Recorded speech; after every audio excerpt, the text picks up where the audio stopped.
Bonjour, je vais présenter la plateforme Parcoursup ainsi que la procédure d'affectation dans le supérieur, en post-bac donc. On va y voir donc les différentes étapes de la procédure, on parlera de la fiche à venir, ensuite on parlera bien évidemment des vœux et comment saisir ces vœux, et enfin les résultats en termes d'affectation. Commençons donc par les différentes étapes de la procédure. On voit ici le calendrier et dès novembre, tu pourras consulter les formations proposées l'an dernier. En décembre, il sera possible de consulter via un moteur de recherche les formations disponibles, cette fois-ci, cette année. Les inscriptions et la saisie des vœux se feront de mi-janvier à mi-mars. Autrement dit, c'est là où on va saisir tous ces vœux. Alors à ce moment-là, pensez à saisir une adresse email valide et surtout régulièrement consultée, puisqu'en fin d'année scolaire, il faudra pouvoir obtenir facilement les résultats des affectations, et donc c'est sur cette adresse email que tu auras les infos. Bien évidemment, il y a d'autres possibilités, en particulier de se reconnecter sur la plateforme Parcoursup, ou même de télécharger l'application mobile Parcoursup, sur laquelle tu pourras également consulter les résultats. Attention à la date de fin, donc c'est mi-mars. Ensuite, il ne sera plus possible de saisir des vœux. Par contre, il sera toujours possible d'alimenter encore son dossier et surtout de valider ses vœux avant la fin du mois de mars, sinon les vœux seront perdus. Alors sur la plateforme Parcoursup, on peut consulter pas mal de choses, le contenu des enseignements, les attendus, mais également le taux de passage en deuxième année, ça c'est quand même très important, et surtout tous les débouchés, ça c'est également essentiel. Enfin, de mi-mai jusqu'à mi-septembre, mais bon, ça c'est vraiment pour mi-septembre, ceux qui ont eu quelques difficultés en termes d'affectation, les premières propositions d'admission et de réponse aux lycéens tombent autour de mi-mai. Là encore, tu peux voir précisément le calendrier pour cette année. Je précise qu'il y aura suspension des propositions pendant la période des examens, donc autour du mois de juin, justement pour ne pas trop stresser les élèves et la famille également. Alors, il y aura également une phase complémentaire, donc pour tous ceux qui n'ont rien obtenu dans la première phase. Et donc, cette phase complémentaire commence à se mettre en route d'ici la mi-juin. Et début juillet arrivent déjà les premiers résultats donc, de cette phase complémentaire. Et elle s'échelonne, comme j'ai dit avant, jusqu'à mi-septembre. Ensuite, il ne faut pas oublier également l'inscription administrative. Une fois qu'on est affecté dans un établissement, bien évidemment, il faut encore s'inscrire et ceci, ça se fait directement auprès de l'établissement. Mais toutes les informations seront données par le biais de la plateforme. Passons maintenant aux vœux. Alors tu vas pouvoir formuler de 1 à 10 vœux. On va voir que dans la pratique, ça va beaucoup plus loin, mais je vais l'expliquer. Sur tout type de formation, classe prépa, les BTS, les DUT, licence, PACES également, etc. Et ces vœux ne sont pas classés. Ça veut dire que l'ordre n'a pas d'importance. Par contre, on va nous demander d'exprimer notre motivation pour chacun de ces vœux. On nous dit que ces vœux doivent être réfléchis et motivés. Et donc, par le biais de la plateforme Parcoursup, on va devoir exprimer pourquoi on choisit telle formation et pas une autre. Ensuite, il est à noter que pour certaines formations, il est possible de formuler des vœux multiples. J'explique ce que cela signifie. Cela veut dire que tu vas pouvoir choisir la ou les formations parmi un ensemble de formations qui sont regroupées par type ou par spécialité. Et chaque vœu multiple est donc composé de sous-vœux. Par exemple, tu choisis un même BTS, mais dans différentes villes. Attention, un vœu multiple compte pour un seul vœu parmi les 10 possibles. Et il est possible de formuler jusqu'à 20 sous-vœux.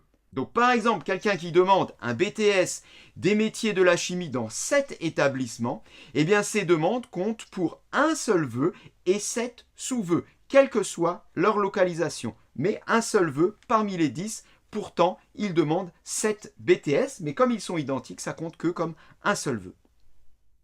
Et il en est de même pour les classes prépa. Les classes prépa sont donc regroupées par voie à l'échelle nationale, ce qui veut dire que là encore, si tu demandes plusieurs classes prépa qui ont le même intitulé, par exemple maths, physique et sciences de l'ingénieur, eh bien cela comptera seulement comme un seul vœu. D'ailleurs, même si tu demandes des classes prépa avec internat et des classes prépa sans internat, tout ça est également regroupé dans un même et unique vœu. Enfin, il est très important de signaler qu'en termes de réponse, c'est-à-dire en termes d'affectation en fin d'année, tu recevras une réponse pour chaque sous-vœu et non pas globalement pour le vœu unique. Tu pourras donc par exemple être accepté dans plusieurs classes prépa, refusé dans d'autres, mais en tout cas il faudra donc faire un choix, en n'accepter qu'une seule, mais tu peux très bien avoir des réponses positives et négatives à l'intérieur même des sous-vœux. Alors parlons maintenant de la fiche à venir. C'est un document essentiel de ton dossier. Chaque lycéen en aura une et elle sera transmise via Parcoursup aux établissements du supérieur, donc les établissements qui doivent recevoir les élèves en post-bac. C'est un outil qui va permettre un dialogue entre les différents acteurs de l'enseignement et donc qui va permettre d'assurer un meilleur accompagnement des lycéens tout au long de cette procédure. Il faut savoir donc que cette fiche n'existe pas en tant que telle, elle va se remplir de façon numérique sur la plateforme. Alors, qu'est-ce qu'on y trouve sur cette fiche? Eh bien déjà, pour chaque discipline enseignée, il va y avoir la moyenne du premier et du deuxième trimestre, le positionnement de l'élève dans sa classe, l'effectif de la classe et également l'appréciation de tous les professeurs. Autant dire qu'il est important d'avoir une bonne appréciation. Il va y avoir également une appréciation complémentaire sur le profil de l'élève qui sera renseigné cette fois-ci par le professeur principal de la classe, voire bien par rapport aux méthodes de travail de l'élève, son autonomie, son engagement, son esprit d'initiative, tout ça en rapport évidemment aux vœux qu'il va formuler. Et enfin, l'avis du chef d'établissement sur la capacité de l'élève à réussir dans la formation demandée. Donc cette fiche à venir, toi tu vas pouvoir en prendre connaissance, mais cette fiche à venir sera bien évidemment saisie par l'équipe pédagogique et ceci de mi-mars jusqu'à fin mars, c'est-à-dire à l'issue de l'étape de saisie des vœux qui sont donc faits par toi. Et arrivent enfin donc les réponses données aux lycéens. Donc ceci, je l'ai dit, c'est environ mi-mai, un peu après. Et après examen des dossiers par les établissements, eh bien, les lycéens, donc tu vas recevoir les réponses à tes vœux. Alors, comment les lycéens sont informés? Je l'ai dit, mais je le redis, donc par mail, par portable si tu as téléchargé l'application Parcoursup et également en se connectant donc directement à la plateforme Parcoursup. Le professeur principal ou les parents peuvent également être informés des résultats, mais pour cela il faut avoir saisi leur adresse email pour que ça leur soit communiqué.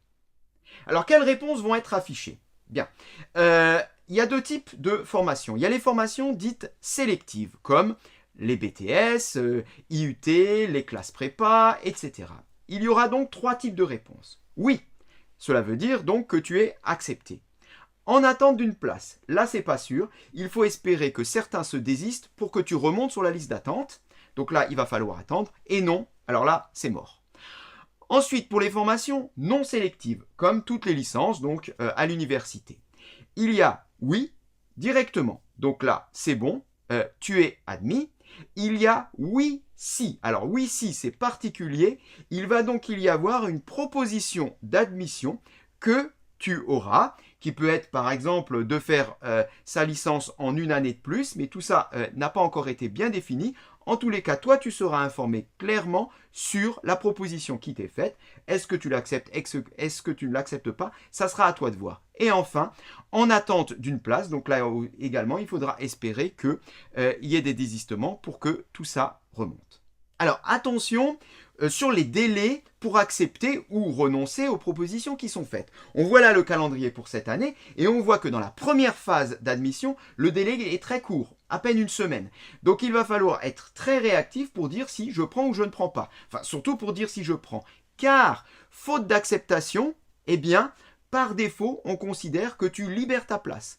Donc si tu ne choisis pas de dire j'accepte cette proposition, eh bien, à échéance donc, de la phase d'admission, eh bien, la place est libérée et proposée à un autre élève. Alors, comment répondre aux propositions qui sont faites? Je vais donner quelques exemples concrets, ça sera plus simple pour comprendre, mais je veux juste déjà expliquer les intitulés. Alors, la première chose qu'on peut dire, c'est « Oui, j'accepte la proposition d'admission ». Admettons qu'on soit pris quelque part, eh bien je dis « Oui, je l'accepte ». Cela veut dire que je suis prêt à y aller, mais cela me permet de conserver un ou plusieurs vœux qui seraient en attente à côté. Si jamais, bon, cette affectation me déplaît pas, mais il y en a une autre que je préférerais. eh bien, il est toujours possible d'attendre encore pour espérer l'obtenir. Mais attention, on ne peut dire oui, j'accepte la proposition d'admission qu'à une seule admission. C'est-à-dire que si on a été admis à 3 endroits différents, par exemple, dans 3 établissements différents, il va falloir en choisir un parmi les 3. J'en choisis un, les 2 autres sont automatiquement libérés et seront proposés à d'autres élèves.